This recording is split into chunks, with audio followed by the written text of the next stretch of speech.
which I guess I will fit the book Techgnosis into as a continuation of the UFO phenomena in the Harold Malgrim interview. But when we look closely at the history of UFO encounters, these classified technologies and all the networks that manage them, we're not just peering into military secrecy. We're entering a space where reality itself begins to waver. And these stories about downed UFOs or telepathic impressions, they suggest that there is a presence in reality of something that eludes ordinary categories, something that behaves like myth while being anchored in these very highly technical systems. And this strangeness isn't incidental. It points to a deeper cultural pattern, one in which the boundary between science and mysticism, between information and revelation, begins to collapse. And that is what is explored in the book by Eric Davis. So in this book, Eric Davis argues that modernity was never fully shed of its mystical side, the mystical inheritance of the past. Instead, it sublimated it. The sacred didn't disappear, it was encoded into our tools and hidden in the interface. And tech, especially in its more advanced forms, often can function like a kind of magic. Obscure in how it operates, transformative in the effects that it has on us and our surroundings. And there are people, I guess you could call the technologist or scientist, in the same mystical vein, act as initiates who guard the deeper function of these technologies. And I thought this was a good one to get into, both for the AI Talk Later and the Harold Malgrim accounts, because it kind of relates and sheds some light on his interview that on that podcast we went over. And he was describing, handling the, quote, anomalous material and experiencing mental impressions. And when he was discussing secret weapons designed from non-human sources, he's not just talking about technology. He's describing encounters that mirror these ancient esoteric experiences or psychedelic experiences, forbidden knowledge, sort of veiled power, and the breakdown of ordinary perception.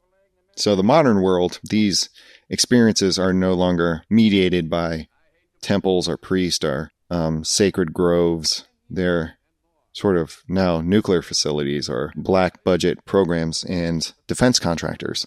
The high priests are wearing lab coats or higher ups in the intelligence agencies, whether they know it or not.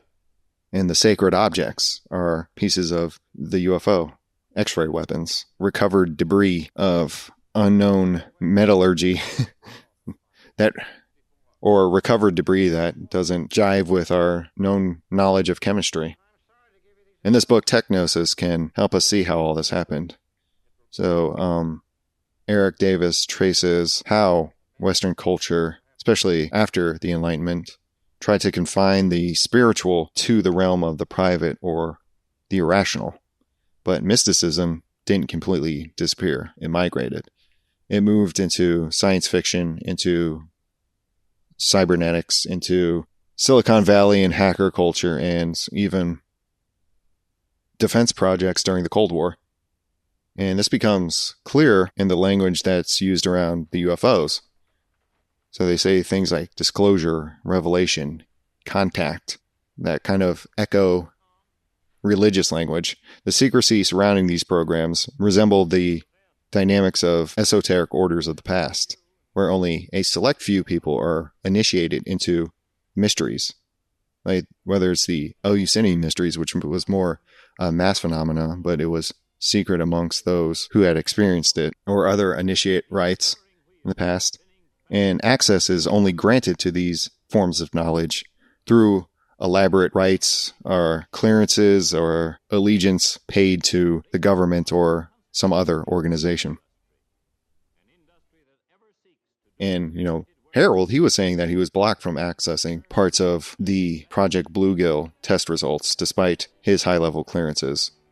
We're seeing a similar structure. The knowledge is being stratified not just by his rank, but by initiation. He was not initiated into the group. He wasn't a part of that group, so his clearance outside of it, despite being high level in the government, got him no real favors And the knowledge being protected isn't only technical, it's ontological. It concerns what reality is and who gets to define what that is. In the book, Eric is also talking about the role of occult imagination in shaping technological dreams. He talks about how early computing pioneers were often influenced by mystical and hermetic thought, and he explores how the internet, cyberspace, carries traces of so-called Gnostic longing, the desire to escape from the material world, to live as pure information, to merge with the infinite. This was another major theme in that book on posthumanism I read.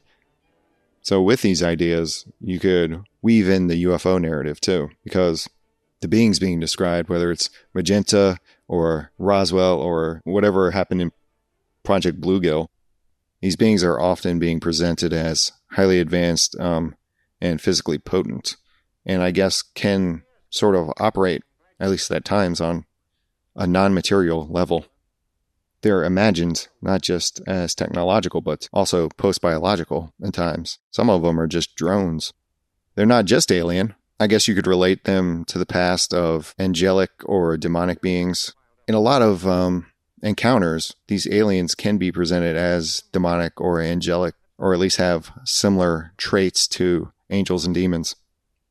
But encountering them causes this existential disorientation.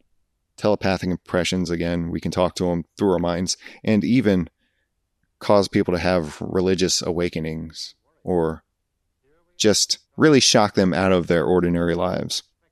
So when Harold was handling the material and he was getting these impressions or hearing or experiencing words, not necessarily hearing them, however, sort of maybe seeing images or words like a painting and not hearing them audibly. Or when he was doing that is sort of an initiation. It's not just a scientific event. So it's this convergence between mysticism and technology. And I guess it could also explain why the UFO refuses to be put into one single explanatory frame of what it is, the phenomena as a whole, whether it's abductions or the vehicles themselves or any other aspect of this. Is it a problem for the Defense Department and the higher-ups of government? Is it a spiritual experience, a spiritual problem, depending on your worldview? Is it part of our greater mythology? You can't really pin down what this phenomena is. It slips between categories because it's kind of at the intersection of a lot of them. And that's sort of what the book Techgnosis points to, not in terms of aliens, but that we live in this hybrid reality where these old binaries between matter and spirit, science, magic, they're not stable. And that kind of goes back to the 3-body problem book that apparently people in the government are reading, which is funny because I was just listening to that a long time ago, laying on my couch, probably during COVID.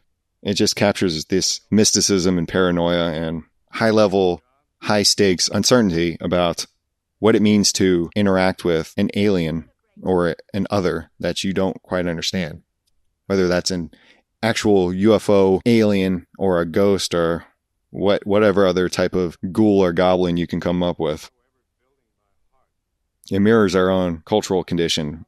We're surrounded by these complex systems that we don't really understand, and we're haunted by presences we can't name. And the UFO is not just a literal object. It's a symbol of the unconscious, maybe a technological unconscious, something that emerges when science and our imagination and government secrecy start to meld or collide together, comes up with this. Techgnosis shows us that the stories we tell ourselves about machines and the networks or AI isn't just technical. They have a spiritual structure to them, just based on who we are as humans. They start to pattern these ancient ideas of ascending, falling, and salvation, transcendence. And it's kind of coded into the circuitry of all these machines, whether it's the algorithm or a satellite, maybe even a UFO. Within these UFO experiences, the or at least our interactions with the technology or higher technology surrounding everything, we hear these myths. It becomes the myths of our past, the alchemical tradition. It becomes part of our language of classical science. So in Techgnosis, ultimately, what it's about, and if we're just going to relate it to the UFO, it reveals to us that in our modern age, the sacred has not disappeared. It has been transformed into, I guess, electrical current or something like that. It's become embedded in the technology.